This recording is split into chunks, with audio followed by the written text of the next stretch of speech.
Good morning, everyone, and welcome to another episode of Unscripted and Unchained RPG Review. I am Castlekeeper Bloodworth, and as you can see by the graphics, today's video I am making a return to my reviews of the Castles and Crusades codexes of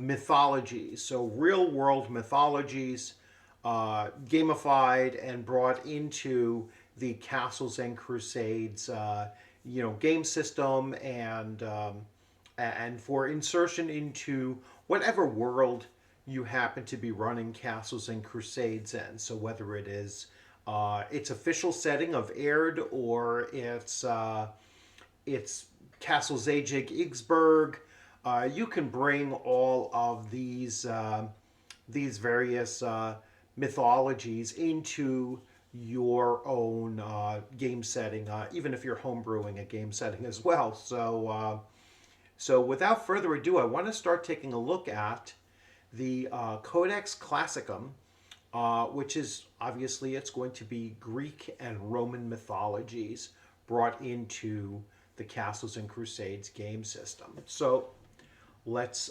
switch views here. So I'm just going to show that, I picked up the first 6 of these all in bulk. So I took advantage of the veterans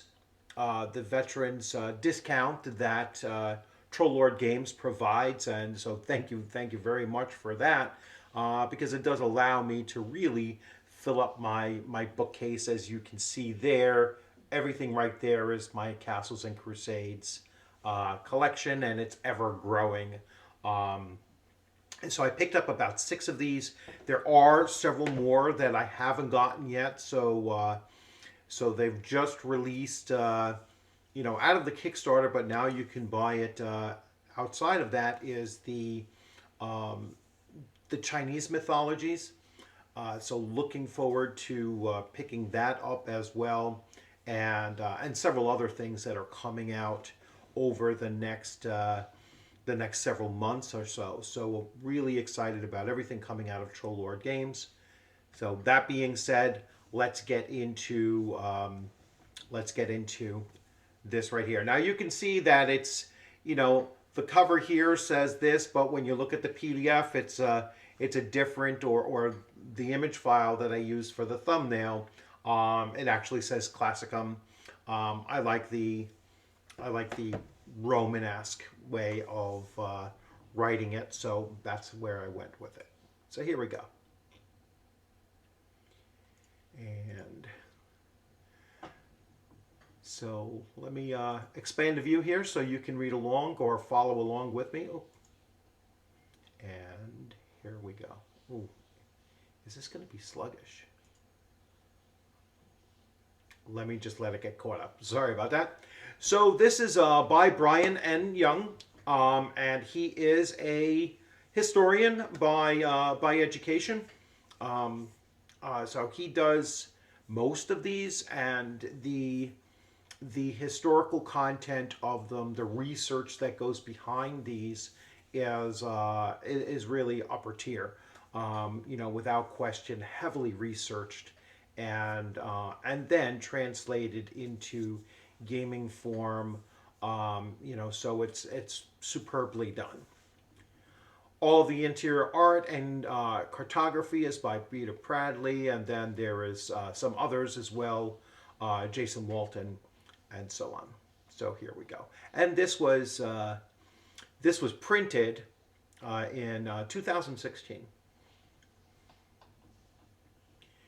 So we're going to go into, so it says when chaos first reigned. So you have the Minoans and the Mycenaeans, then you have the Etruscans, then you have the Romans, then from gods to man, then you have the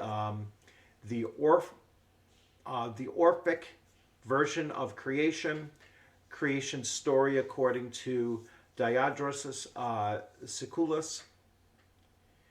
Then the earth gave birth.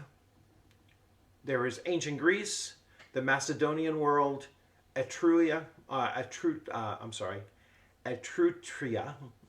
which is Etruscan, the Roman world, mythic locations, mythic worlds. The Explorer Adventurer, which is a character class, introduced here, wisdom based, and we'll take a look at that as well. Then we have all of the fierce monsters and beasts gathered. Sorcery and prophecy was alive, so magic in classical Greece, Roman sorcery, and the Oracle.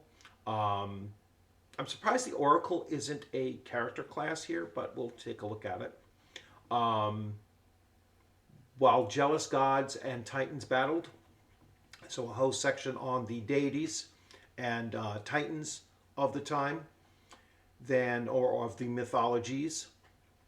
And hard steel met steel, the Hellenic hoplite, auxiliaries, the phalanx. So this is getting into warrior culture and methodology and such. The early Italianate warriors, the Roman army, and then the gladiator, which is a class introduced here. So we go here and there's an introduction, and it's really quite extensive. So there's like a whole bunch of, and I don't want to call it a lore dump because it is historical, right? So there is quite a lot of content that's in here. What an incredible picture this is. So I just love the artwork that's in here. So when chaos reigned, so we're going to go through all of these. So from the 7th century BC, moving forward. And again, just a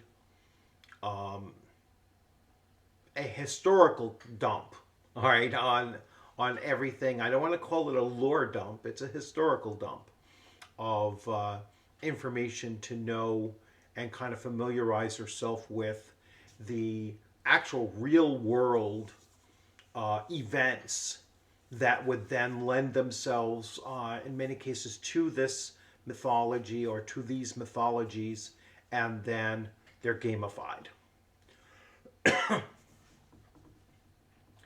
So you have quite a bit of information here that's giving you the historical context.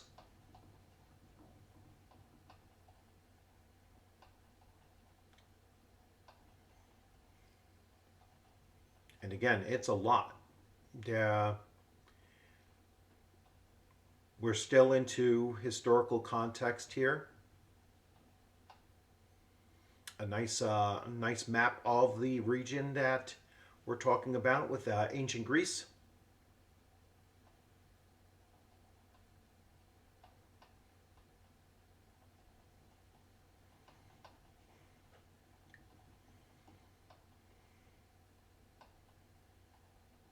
Corinth. I mean, talk about heavily researched. We're just about 40 pages in, a little bit over 40 pages at this point now, and we're still going through historical context.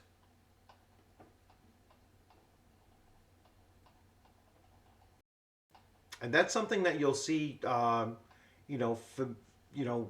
the board with all of these mythologies from Troll Lord games.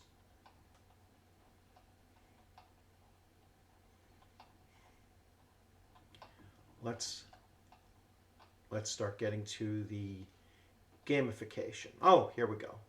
I went so fast that I skipped right over.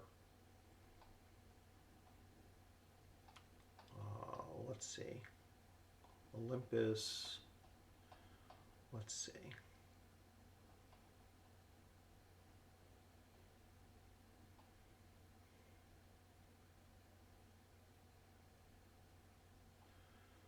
Where's the title heading? So one thing they could do a little bit better. Oh, here it is. They could have made it a little bit more obvious that this is the character class. I kind of skipped right over it. So the Explorer Adventurer, which is a wisdom-based character class.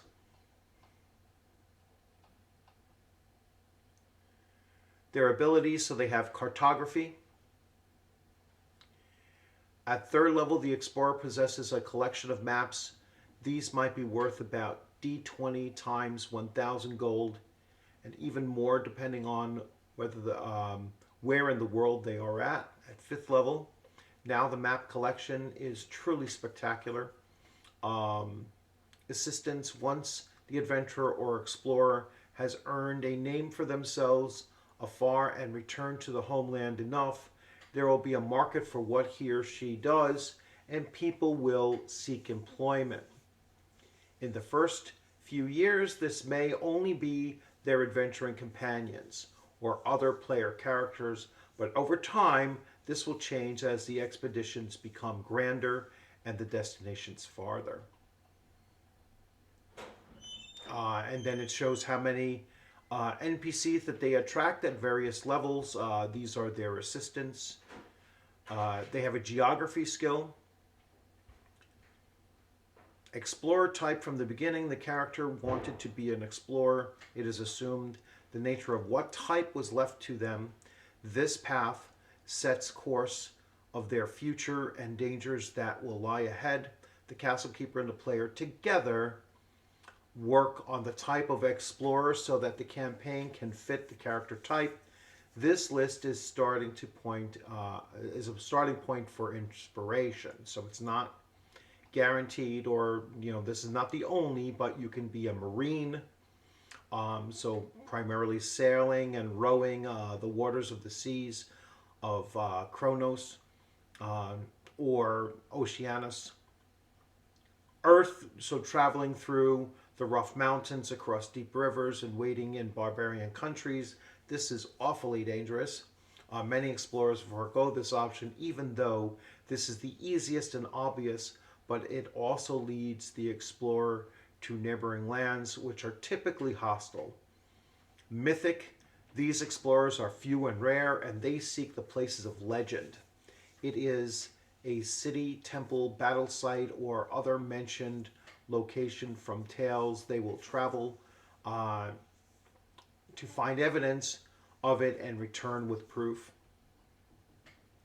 So their prime attribute is wisdom. Their hit die is just d6. All right, so pretty low on that hit die level there. Alignment, any will do. So any alignment is fine.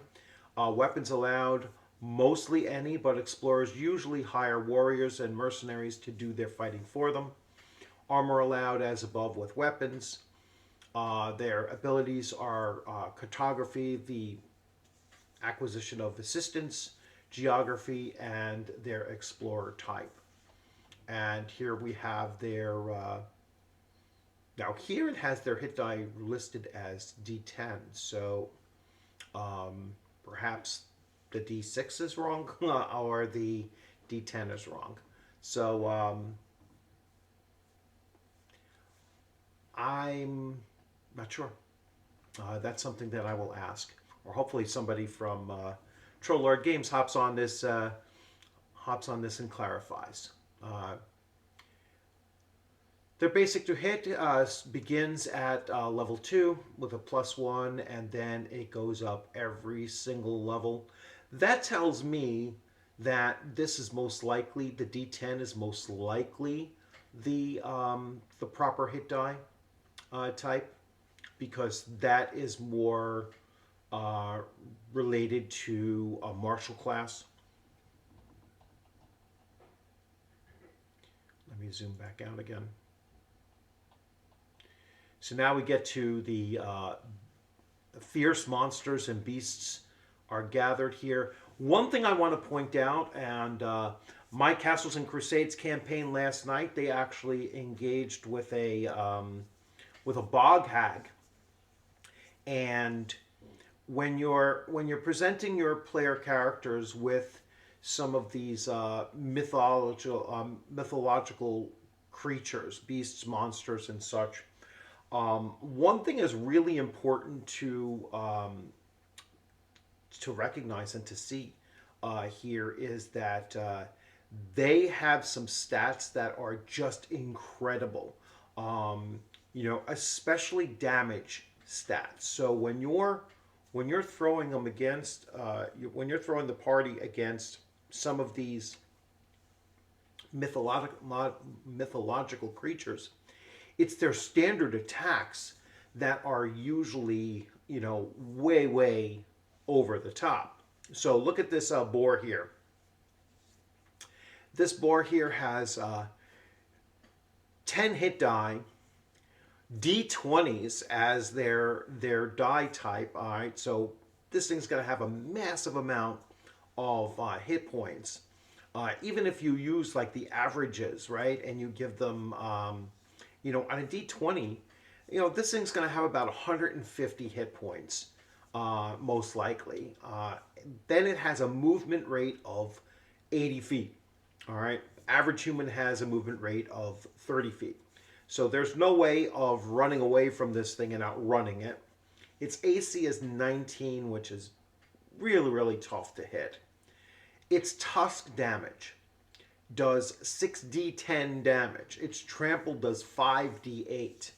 All right, so this thing is a incredibly powerful creature. This is an end boss, right? So, and just imagine if you're encountering 1 to 3 of them is even more insane.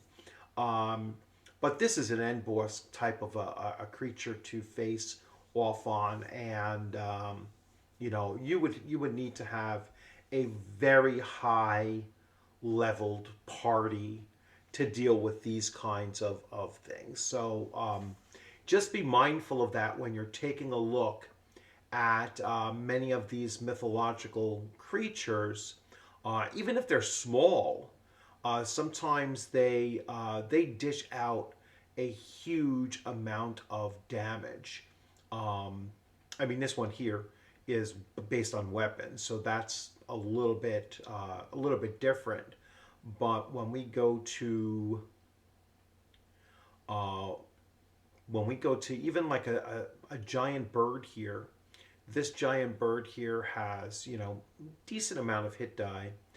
Its talons, so it does 2 talons for D8, and in this system, a D8 is a good amount of damage to take. 2d6 beak is pretty brutal as well. Not as brutal as that first one. Here's another question. So this is a small serpent.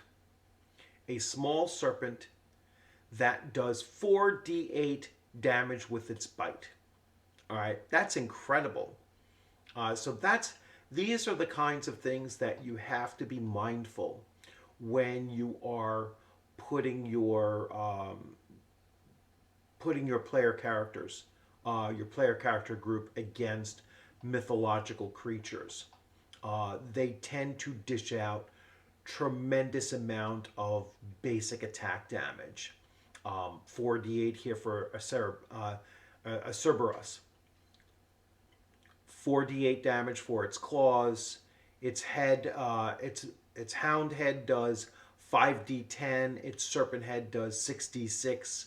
3d6. I'm sorry.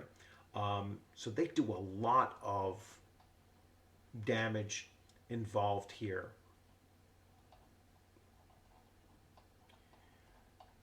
So we will get out of the monsters section here. Maybe what I'll do is I want to look at some of the, I'll go to the table of contents here, and I want to look at mythic locations. So let's see what we have here.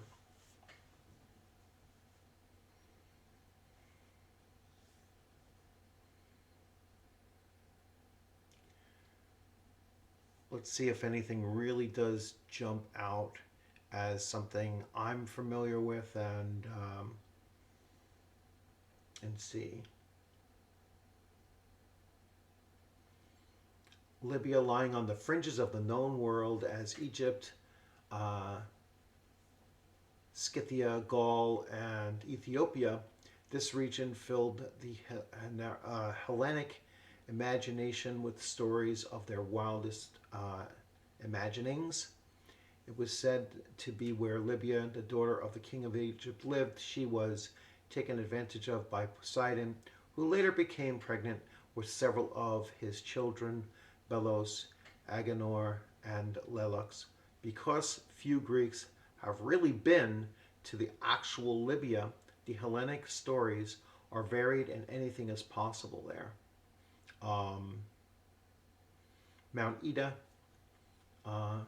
as with most mountains across the Hellenic world, they are sacred.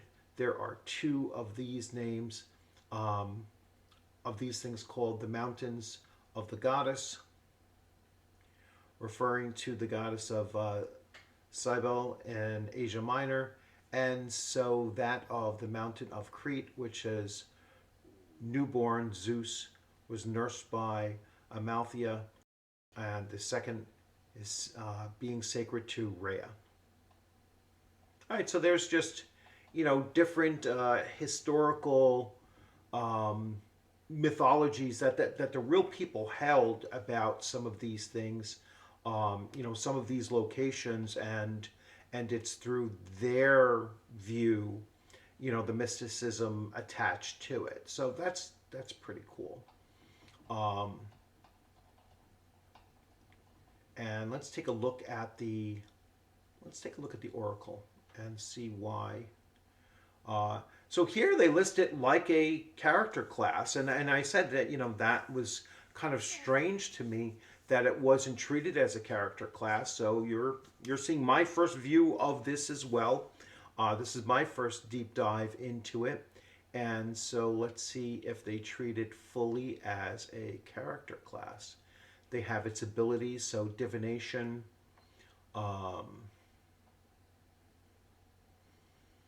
power of vision, so it goes through, then meditation, and yes, it's treated as a character class. So its a prime attribute is charisma. Its HD is D6. Again, here's another.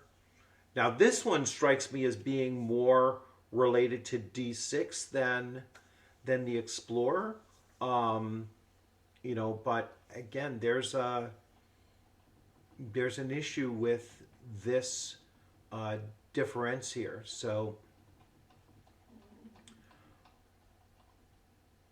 perhaps a future printing will fix this. And then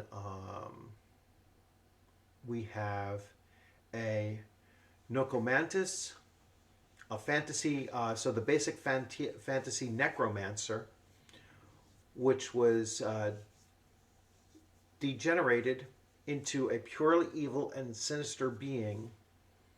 Okay, so let's see this one here. D8 hit die. I think that they just use the same chart, and that's the problem here, is that this chart inserted is not matching up with the others. With the other stats.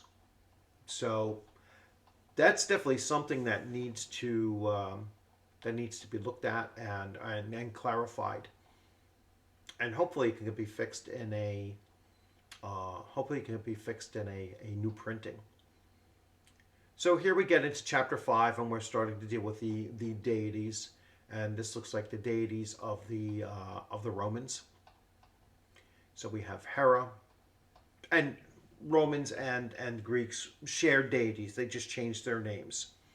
The Romans adopting Greek deities and then giving them Roman names.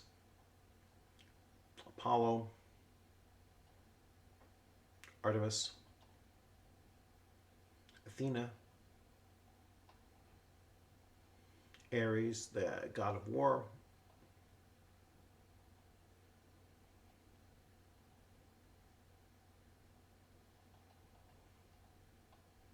that was Aphrodite.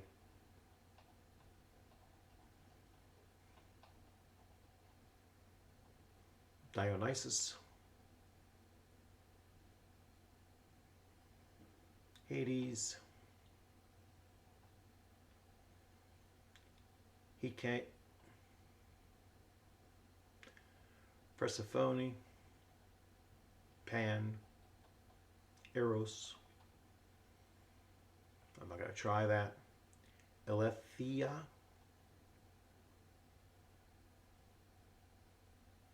Aphrodite. who say. So let's scroll through and see.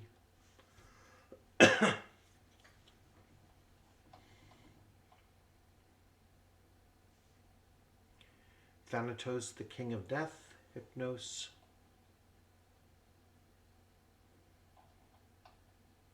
And some of these might be Titans as well. There was very little differentiation. Titans were the children of gods.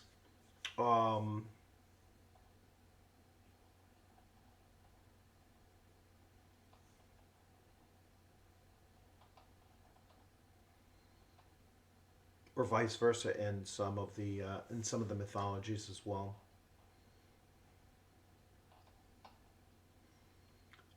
Let's see what do we have here. Is this the so the Hellenic hoplite? And we go through. So now we're into chapter 6, and we're looking at the different types of combatants and slingers. Like, this is really cool because oftentimes when we think of ranged combat and everything, and we think of organized army units and such, we really don't think about, or many people don't think about slingers as being like a regiment of slingers as opposed to a regiment of archers or light horsemen or mercenaries or such. So that's pretty cool that they have a whole, just the concept they're introducing in some cases, the concept of, yeah, they had like regiments of slingers. The phalanx. All right, so this is, let's see if we have the gamification of this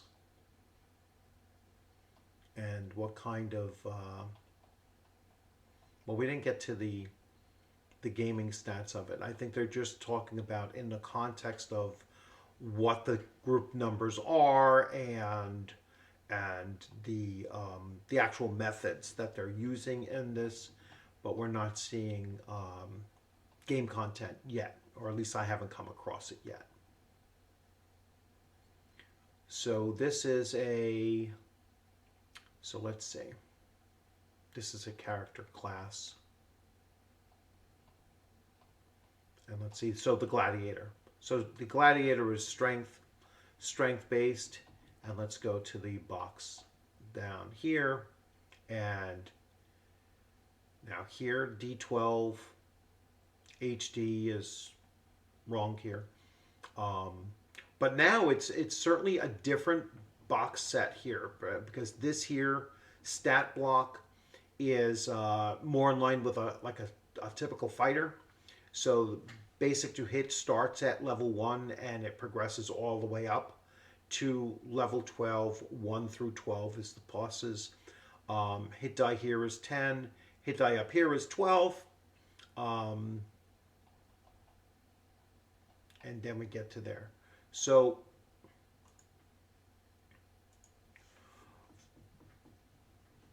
for the most part, other than those few printing issues, really, really interesting to introduce your players to some of these mythological beasts and just some of the concepts and the stories that are going to be interwoven within these, and just the background historical content that are in these. I really do find it really useful to integrate this into my campaigns and introduce my players to to these creatures that are sometimes deceptively very, very powerful or interesting. And occasionally when I do take them in there, into the game, and I they are these mythological beasts, I will change them a little bit. Like, sometimes I do scale back their attack damage die rolls and such, because they are so significant that I wouldn't really be able to introduce, unless it's a high level party, which they're not yet. They're just about approaching level 3, or most of them are hitting level 3 now, and so they couldn't really deal with something that is dishing out, you know, 5d10 damage with a single bite. Um, so that's the real challenge, is that when you are introducing your players to, you know, through their player characters, to some of these mythological beasts, you have to remember that these mythological beasts are very, very powerful, and really meant, I think, to be used as, you know, the primary objective in whatever adventure they're doing. That way, when you tell your when your player characters discover that they're going on an adventure, and they discover, you know, that their adventure is going to deal with defeating this Hydra, they're going to realize that, you know, this Hydra is going to be the main challenge, and to be very, very prepared for the fact that it is most likely going to be a challenge that could result in player characters dying in the effort. And so that's an important thing to acclimate your player party to the idea that in Castles and Crusades, it is you know, much more challenging than even AD&D First Edition, and certainly much more challenging than Fifth Edition. And you know, and that's part of the to me, that's part of the real excitement about running Castles and Crusades, is getting the players kind of accustomed to a much grittier, much more dangerous, a much more heroic fantasy. And then this really just ties it in the mythological aspects of it as well. So I hope you enjoyed this video. Again, Troll Lord Games, if you want to, you know, pop in here and make it clear how those charts are not matching up with the HD on the top portion, as well as, you know, the HD with the stat block for the leveling. You know, please feel free to jump in there and you know, mention it. And like I said, hopefully, if it is just a mismatch in the layout and everything, that there will be, you know, potentially a you know, a new printing to clarify those things and fix those up. So hope you enjoyed this video. Thanks for joining, everyone, and I look forward to seeing you on a gaming screen sometime soon, or in person at a convention. I have several conventions that I'm already planned for this upcoming 2024, and April, and then there is another in September that I'm already, you know, ready to be registered for, and have games ready to run. And then in September, I will certainly be doing the same again. You know, probably buy that ticket right away and start scheduling games right away to be run there as well. So, and Castles and Crusades, you know, especially that white box right behind me there, is probably something that I will likely run in September at that convention there. That's a nice small convention, ShireCon 2024, and I will be looking to run some Castles and Crusades there as well. So you all have a great day, and take care.